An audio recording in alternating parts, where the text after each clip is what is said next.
audible? Can you hear me? Yes, hello, I'm here. I can hear you very well. Oh, very nice. Hello, how are you? I'm fine. I just finished asana. Oh, yeah. You had asana before this. Nice. Good. So you are all set for pranayam now. Yes, right timing. Yes, exactly. All right. So let's just open the class. Back and neck straight.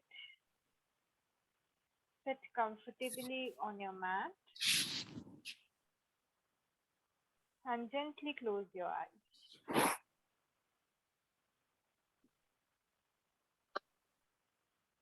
As you close the eyes, directly take the mind to your breathing.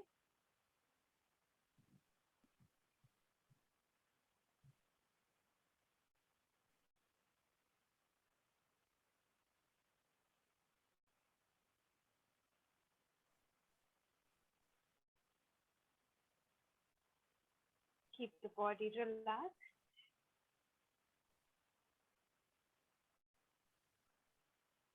And the mind absorbed with the breath.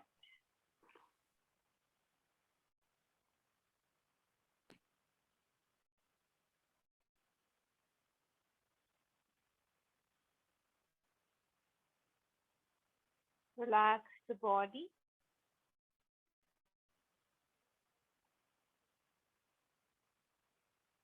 If you feel any discomfort in any body part, just release that tension.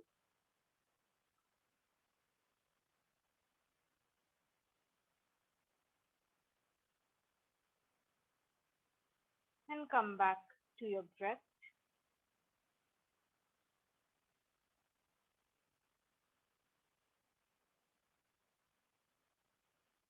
Slowly step into the practice of Puraka and Rechaka.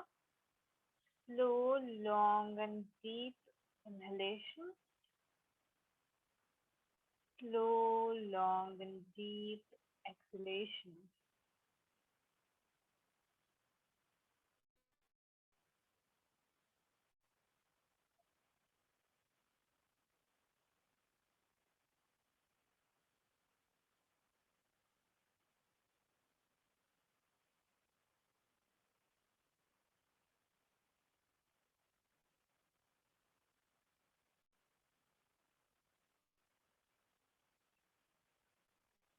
The mind is relaxed. The body is stable and comfortable.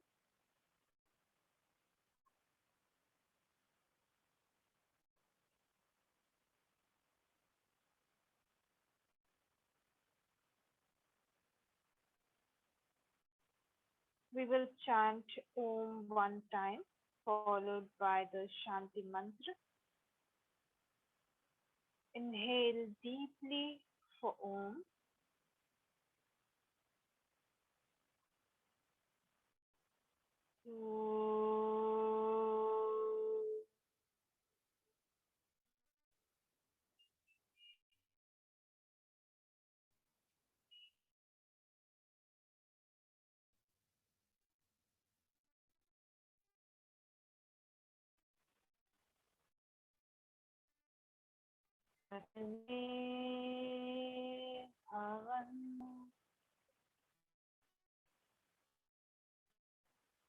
सर्वे सन्तु निरामयाः सर्वे भद्राणि पश्यन्तु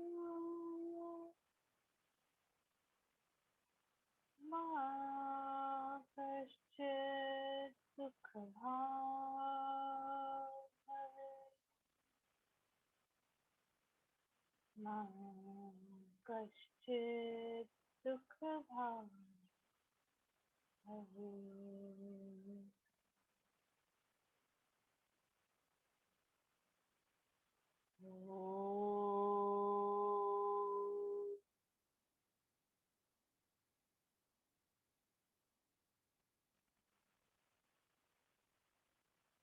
Shanti. Shanti. Shanti.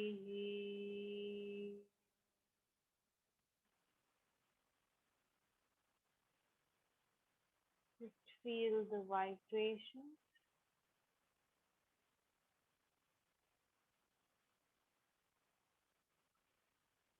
Join the palms together in front of the chest and rub the palms together.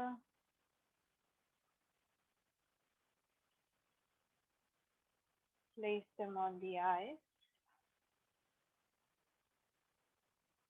Very slowly while blinking and looking at the palms. Open up the eyes. Start coming back with a smile. And namaste to everyone. Let us begin today's pranayam session. So last time we discussed uh, what pranayam is, and I told you about the four aspects: Puraka, Rechaka, and Kumbhaka. And I did not mention the difference between the normal breathing and these practices. So when we are doing the normal breathing, we're generally not aware. Like, most of the time during the day when you are breathing, you are mostly focused on something else, whatever you are doing or engaged in whatever activity you are undertaking. So that breathing cannot be called Puraka or Rechaka, right? Because there is no sense of awareness attached with that breathing. So whenever we talk of Puraka and Rechaka, we are always aware that either we are inhaling or we are exhaling, depending on which process we are in. You know, we are aware. So a sense of awareness is the first quality of Puraka, Rechaka, and Kumbhaka, right? And it is separate from your day-to-day breathing, right? Because now you are adding a sense of awareness, a sense of consciousness is being added as you go into the breathing pattern, right? Another quality of Puraka Rechaka is that it's slow, long, and deep, right? So if you are taking shallow breaths, you are aware, but the breathing is very shallow. So it's not Puraka or Rechaka, right? Puraka and Rechaka happen when the quality of the breath is changed, right? So it has to be taken in slowly. Because it is taken in slowly, the breath becomes longer, right? And it also acquires the quality of being deep, right? So you cannot, if you are taking in the breath very slowly, you will see that it is a deep breath, right? You're not able to take a shallow breath when you breathe slowly. So normal breathing, when it has even one different characteristic, right, from these things, then it will not come under the category of Puraka or Rechaka, right? This needs to be very clear. So when in the beginning of the class, I ask you to practice Puraka and Rechaka, so you instantly switch to these qualities of the way in which you are inhaling and exhaling. So then you enter the practice of Puraka and Rechaka. If at some point of time, your mind is very anxious or due to some reason you aren't able to do this breathing, then you are not practicing Puraka or Rechaka. And even with Kumbhak, right? Same thing. It has to have this quality of being slow, long, and deep, right? So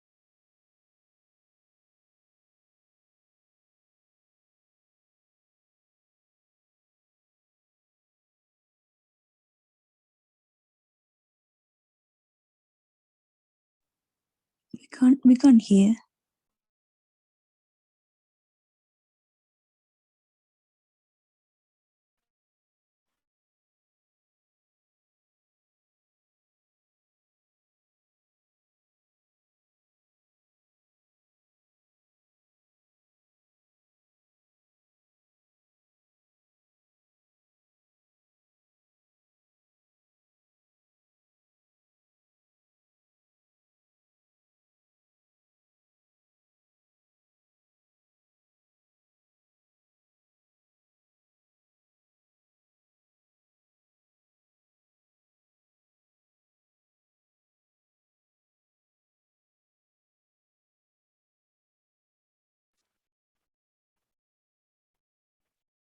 Can you guys hear me now?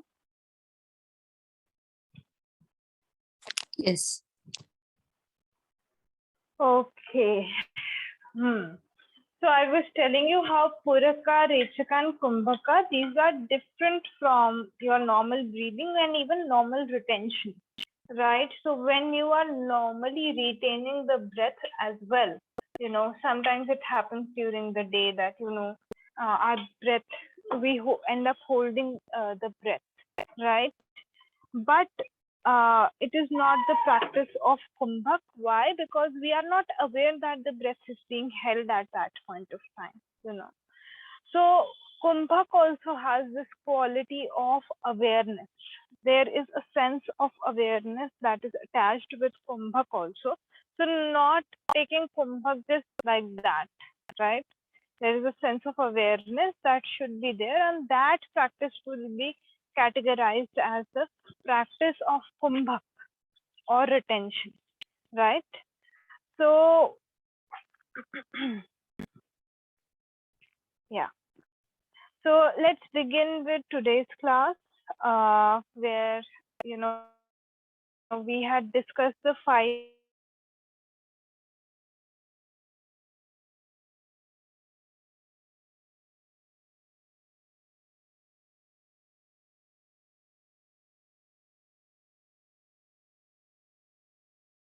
role in the body, right? And in order to gain an understanding of how the body is functioning, we need to learn about the 5 Vayus. So, in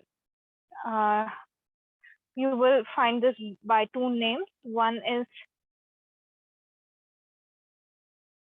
Panch Prana or Panch Vayu. Pancha.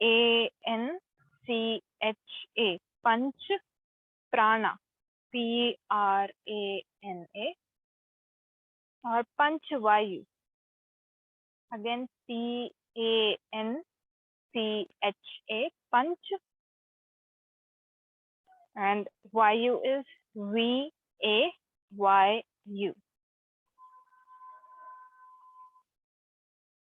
Right? So one thing is that we have prana throughout the body, right? There is one force that is running throughout the body, but then there are further categorizations of this. So the uh, you know um, 5 pranas, they tell us what the which functioning is carried out by which sub part, right? So first one is called prana only. So one prana is which is overall present, right? But this prana that we are talking about is present, below the throat and above your diaphragm, right?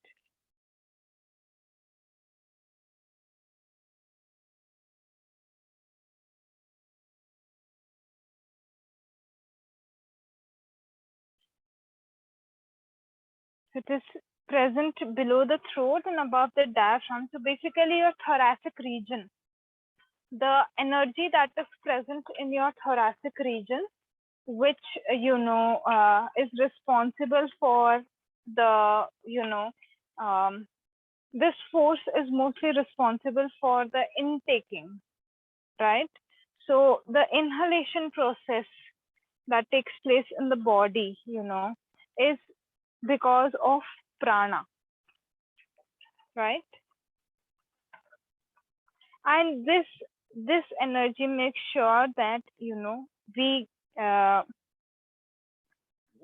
life sustains, basically. So if you do not have prana, the force which uh, allows the body to take in, right, then our life would not be sustained, right? So this one gives life, helps us to acquire the resources to maintain our life,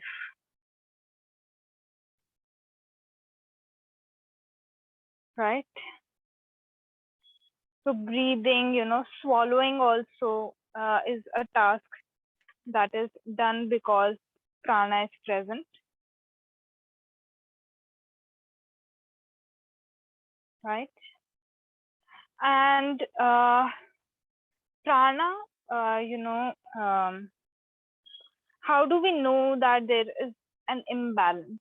So I told you the quality of prana, but we are going to go a little bit deep in order to understand that, when do we know that prana is not okay?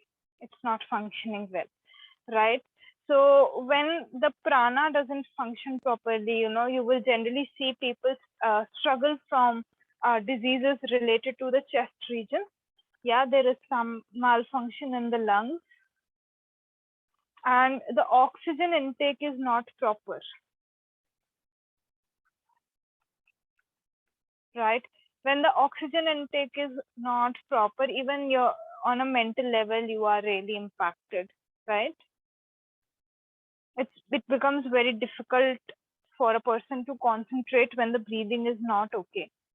Yeah. And even in case of anxiety, you would have seen, they feel a lot of heaviness in the chest. So it's all because prana is not able to function properly in the body.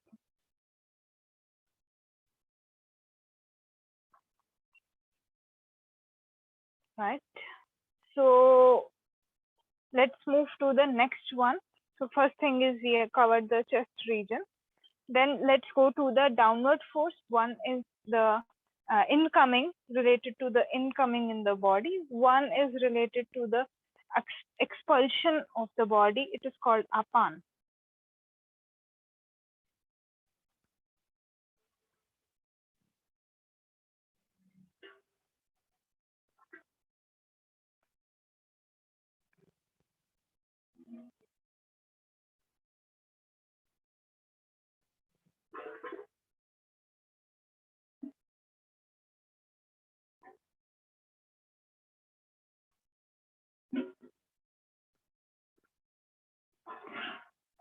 So below, sorry, that's below.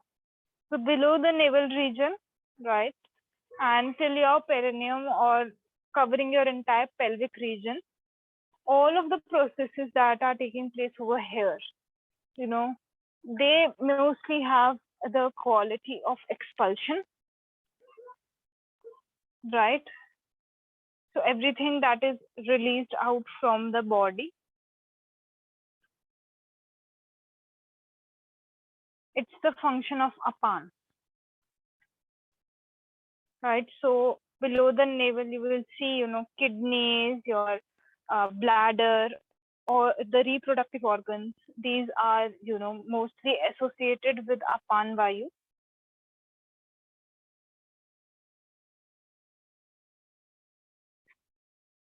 Right? So everything expelled out of the body is the function of apan vayu, right? And when we try to look at the imbalance of this vayu, so what are the things that will manifest on the body, right? So one thing is your elimination will get very poor, right? So all issues that are related to improper elimination of the body, right, they are caused because of the imbalance of apan vayu, right? And even menstruation, that flow also is proper when the apan vayu is all right, and if it is not okay, even the menstrual flow isn't proper, so it will cause a lot of heaviness in your lower the lower part of the body, right? And overall, even thoughts tend to become very,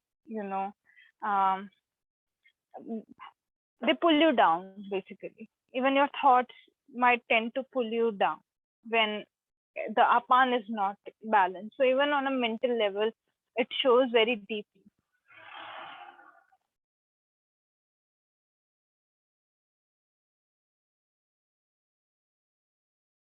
right? So one is the upward movement, one is the downward movement, and in between these two, opposing forces, there is this balanced force, which is commonly known as saman.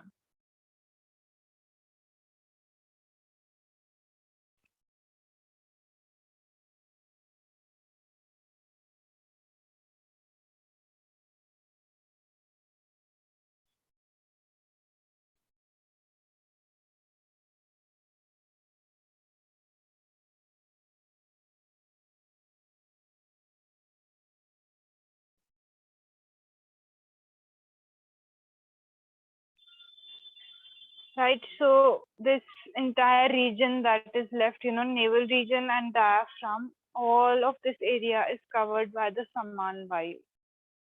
The balance. Saman means neutral, balance.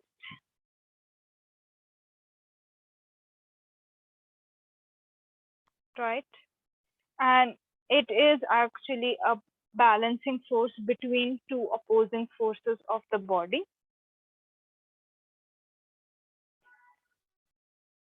If you see biologically, this is the place that is connected to your digestion, right?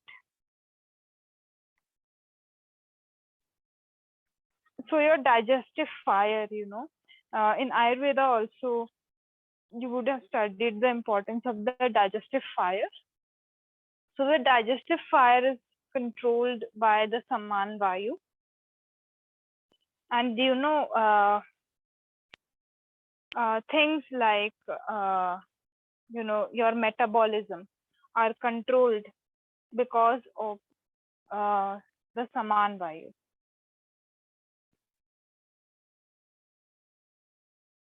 Your stomach, your, small intestine, your liver, the pancreas, all of these things fall in this place, right? So the saman vayu is responsible not only for the digestion but also for maintaining the process of all of these organs.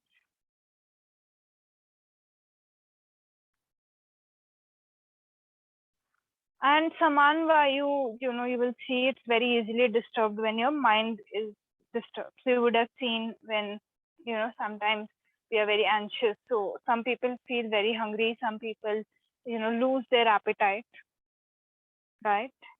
So at this balance in saman vayu, you will experience these things, right? Loss of appetite or too much appetite.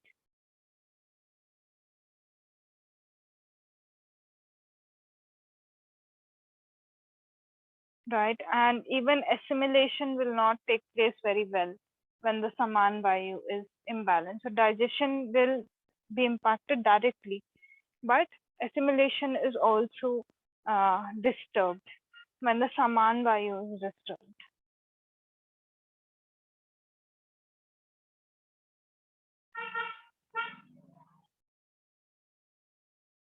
Right. So let's move to the next one. Right.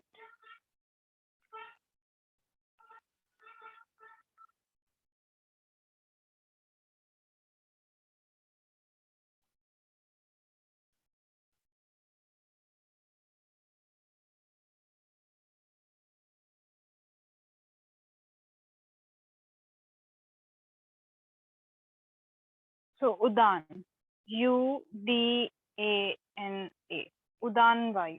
This is the next one. So we are slowly covering all the parts of the body, right? Mostly we have covered the torso till now. Now comes the part that is above, like the neck region, right? Neck region and above, and the functioning of your limbs.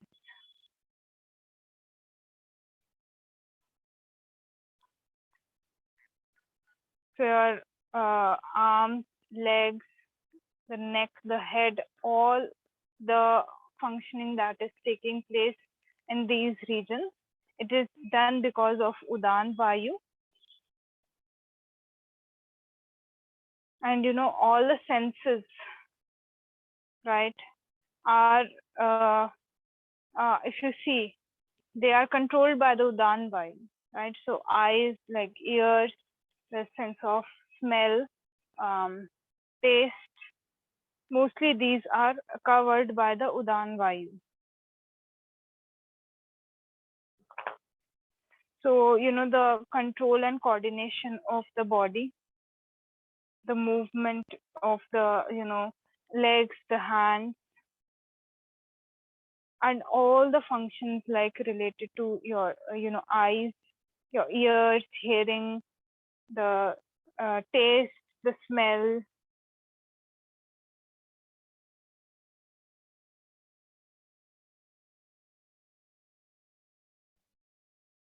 right? So, if there is, like, how do you know there is an imbalance in Udan Vayu, right? So, again,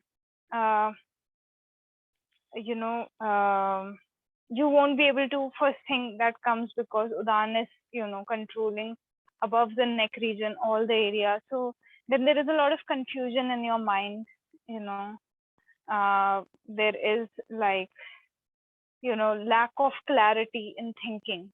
So it is Udan Vayu, which is getting disturbed at that point of time, right? And, any disorders that are... Is it the thoughts change the way you breathe? That's what you're saying? Is the thoughts which change the way you breathe? Or like, I don't really understand the Vayu concept. Okay. See, of course, your breathing is impacted because of your thoughts, but I'm telling you which part is being affected, like which Vayu is being imbalanced, right? When there is a certain problem in the body. So when you know which, Vayu is being impacted, which prana is being impacted in the body, then you can do more things related to the, curing. You can work on that prana, curing that prana, right? Specifically, when you know that, okay, now neck and above region, Udan, or maybe chest region, prana is getting impacted. So you can look for therapeutic treatments of that specific prana. You don't have to, like, you have to, of course, work on your overall body. But the reason why I'm telling you the imbalance part is so that you are aware that this is the Vayu that is being impacted in the body, and you can work on it accordingly, right? That is the reason why I'm telling you this. So, like, when there is a lot of mental confusion, so Udan is the Vayu which is being impacted. So you can work on like particular asanas or breathing practices which will, work on balancing Udan in the body.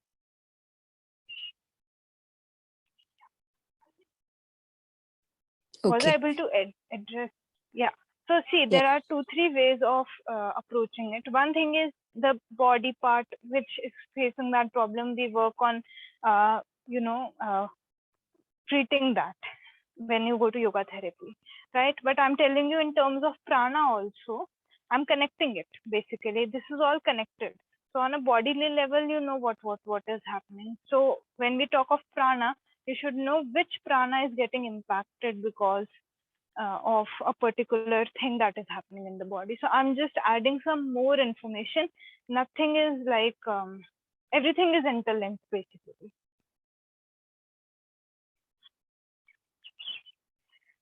Okay, so I was on Udan, right? So all the issues that are related to your eyes, the nose, your mouth, ears, right?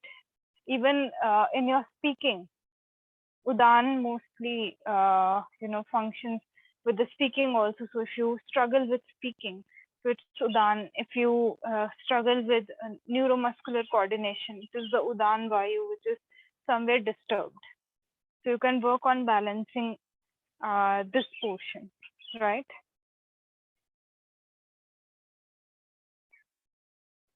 Last but not the least, is Vyan.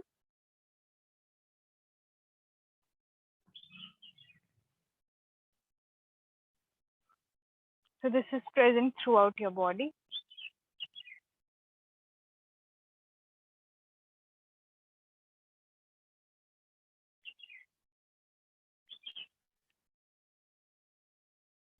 So Vyan is like prevalent throughout the body. So it is carrying out functions which are, which are required throughout the body, right? Like the circulation. Yeah. Things like that, where, if all the energy is being distributed in the body, right? And at the same time, this acts as a reserve energy for all other pranas, because this is prevalent everywhere. So this is like the storehouse, in a way, I can say. It helps the other pranas, like sometimes, if some prana is lacking, right? So Vyan can work on compensating, right?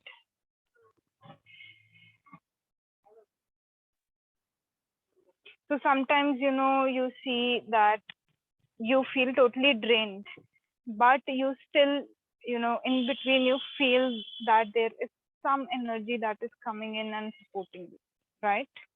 Sometimes that happens, we are totally drained out, but somehow we get that push. So that is Vyan coming to the rescue, right? That is how you can understand it. That Vyan comes to the rescue of other pranas. This you will see when, especially, you put yourself through a very rigorous routine. So, all the slowly the body parts start getting tired, but you still have to, push yourself, right? You still have to stretch a little bit. So that is when Dhyan comes in, and it gives you that extra boost of energy so that you can complete your task. So in that sense, it is acting as a reserve, right? And how do we know that it is imbalanced? So there is a lack of coordination that takes place in the body. Overall, there is a lack of coordination taking place in the body. Hence, your Vyan is imbalanced. Right? So these are the 5 pranas. This is the location. So overall, you should know about this thing, that which prana is connected to which thing. Right? So today we are going to start with some practice. So we are going to start with the practice of normal breathing. Yeah. So we're just going to, follow our breath as we inhale, and we are going to follow the breath as we exhale.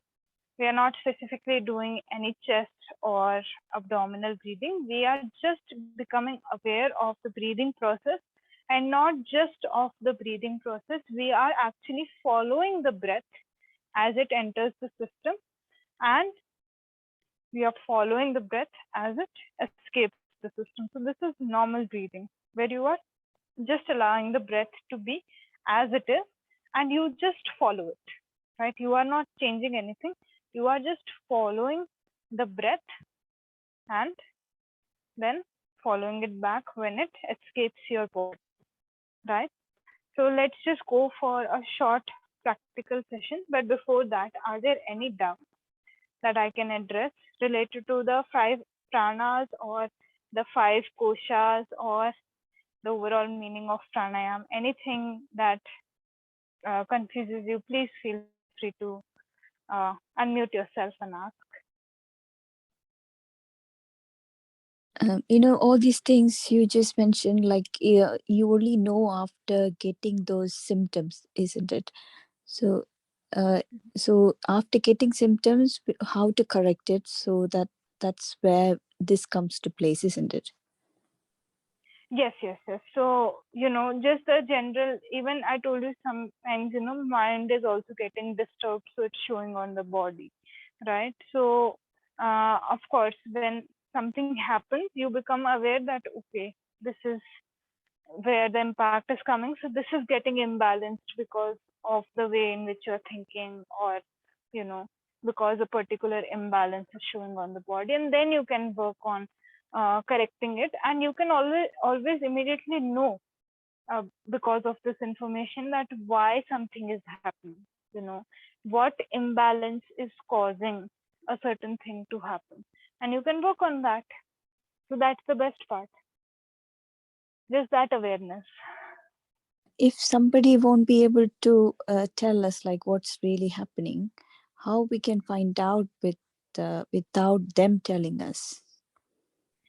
Can you give me an example of this thing, like? For like small children who has got Mhm.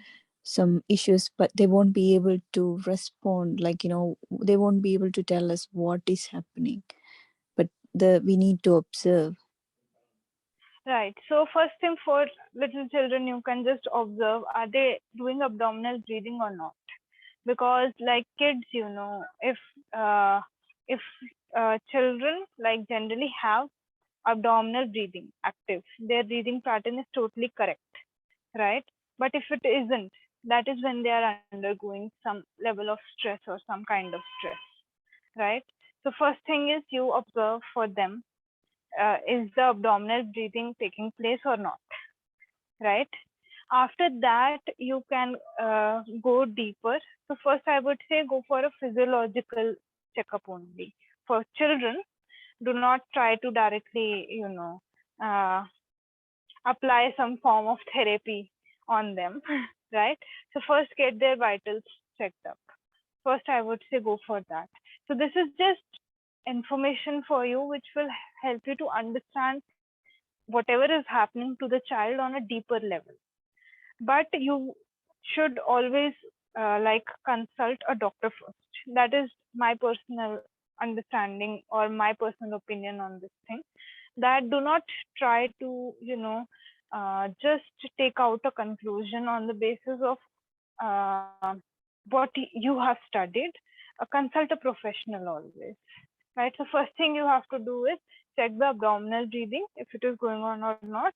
And if you still feel, if the child still feels discomfort on any level, so first get their overall physical checkup done, right? After that, you can navigate from there, like what practices you can introduce depending on what has happened, right?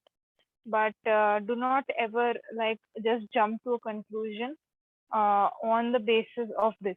Even when people come for yoga therapy, they bring their reports, right?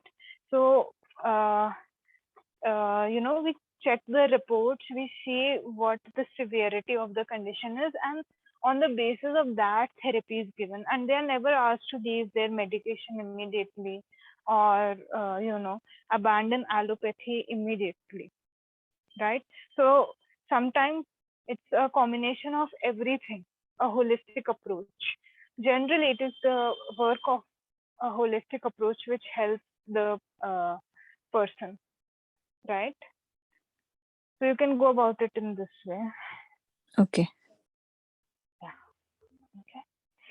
So let's just practice normal breathing for a few minutes, right?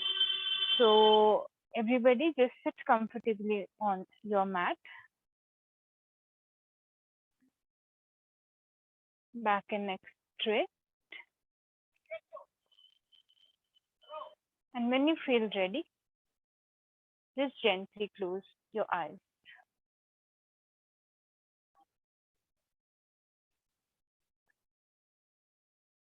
Start observing your breath.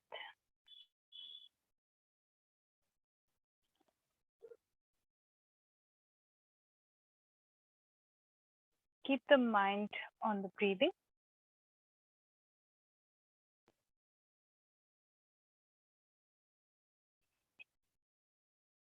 Allowing it a few seconds to just settle.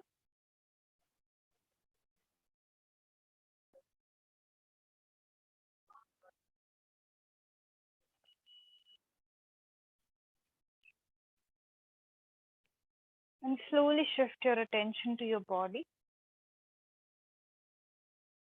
scanning the body from the top of your head till the tips of your toes. Just scan the entire body, making sure that you are aligned in your posture and at the same time your body is relaxed.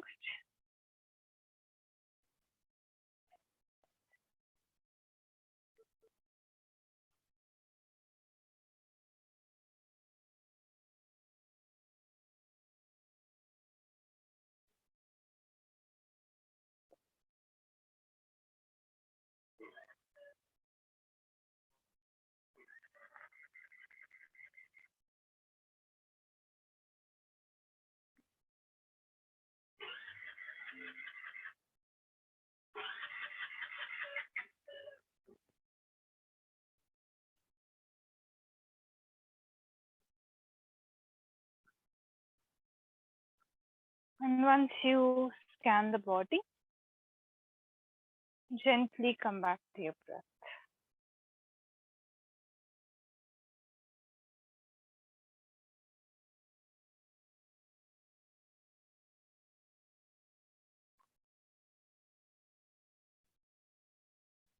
With your next inhalation, begin to just follow the breath. As you inhale, the breath goes in through the nose, reaching the top of the nose and then going down.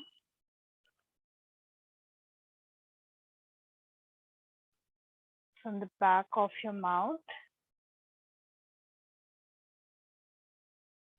entering the throat.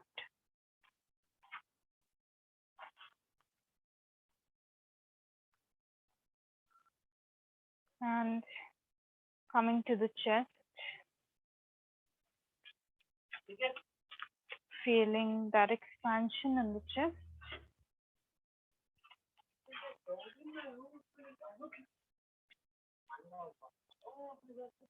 And once the inhalation is complete,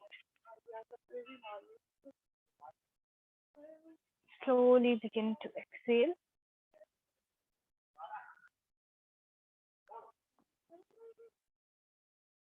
As the chest goes down, the air begins to escape,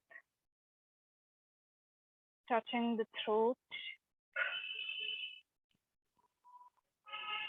going to the back of the neck, back of the mouth, up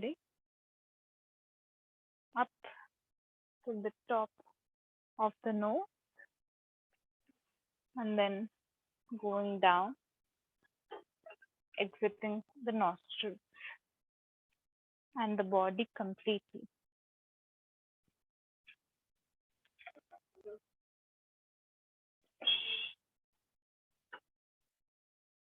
Just follow your breathing like this.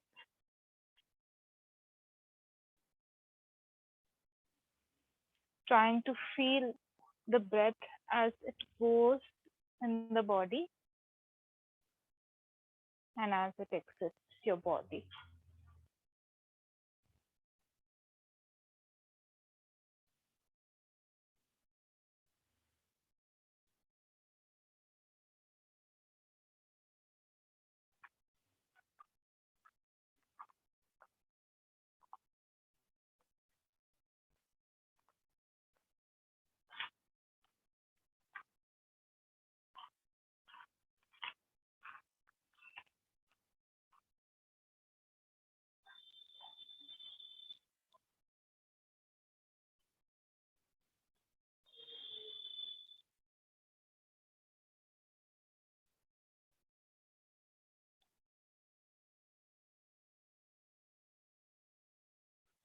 Just continue your practice.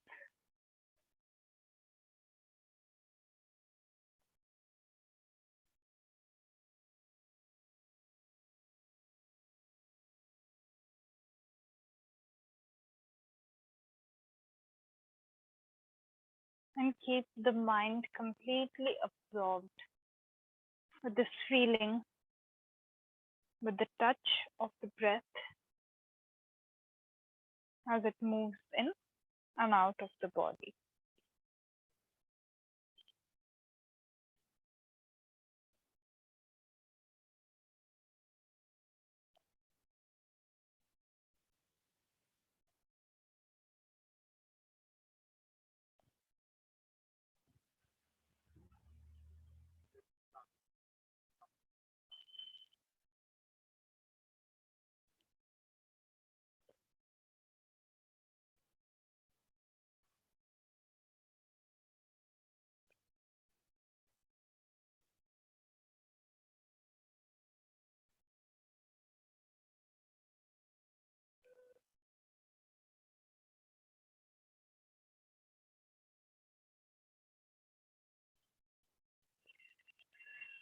And if your mind tends to wander, that's okay.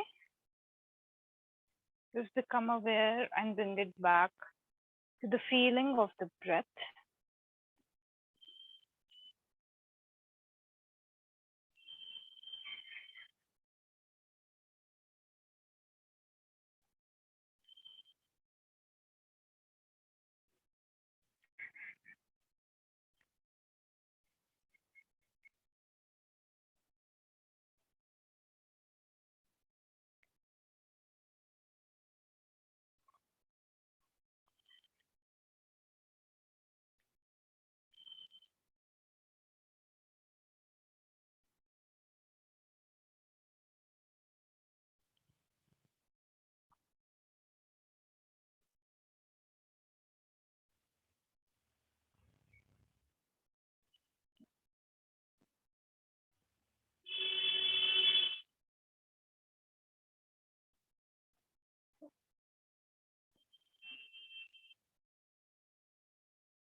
Take one more breath, being aware of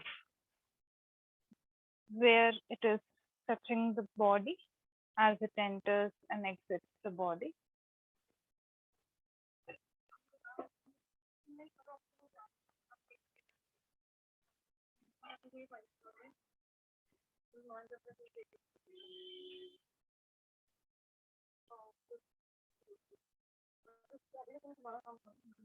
And then suspend your practice and just observe how you are breathing.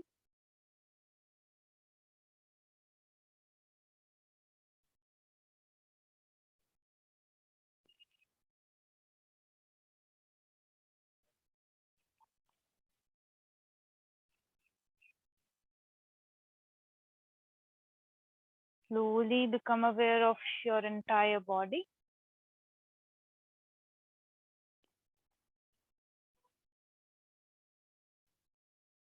And if you feel the need, just gently move your fingers and your toes. Start coming back.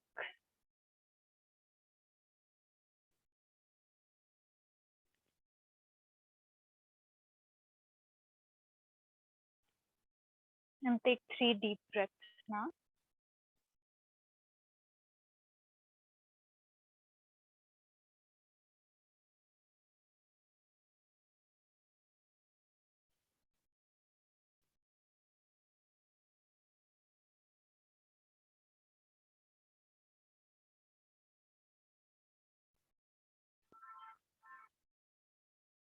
We'll end today's session by chanting Om 3 times,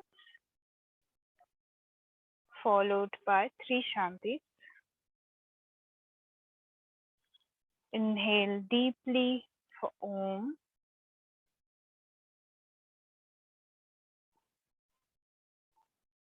Om.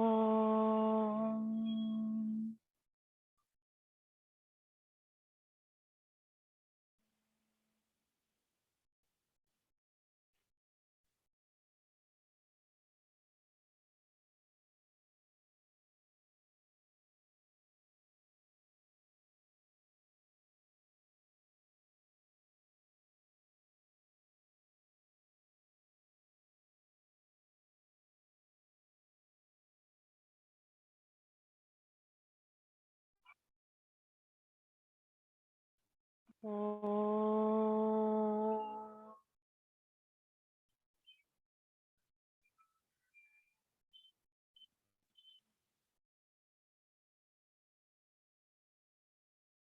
Shanti. Shanti. Shanti.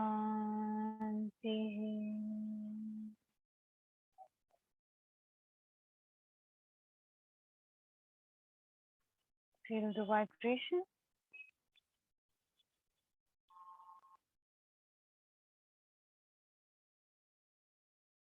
Join the palms together and let's just bow down, taking a few moments in our day to be grateful for everything we have.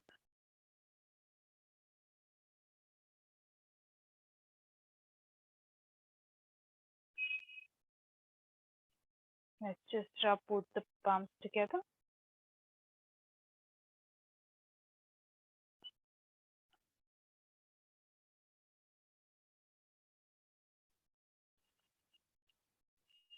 Place them on the eyes. Let's do this one more time. Rub both the palms together.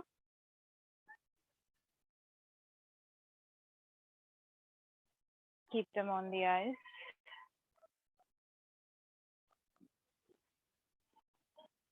Very slowly, while blinking and looking at your palms, open up the eyes. Come back with a smile. Namaste to everyone. Please feel free to unmute yourselves and ask any doubts.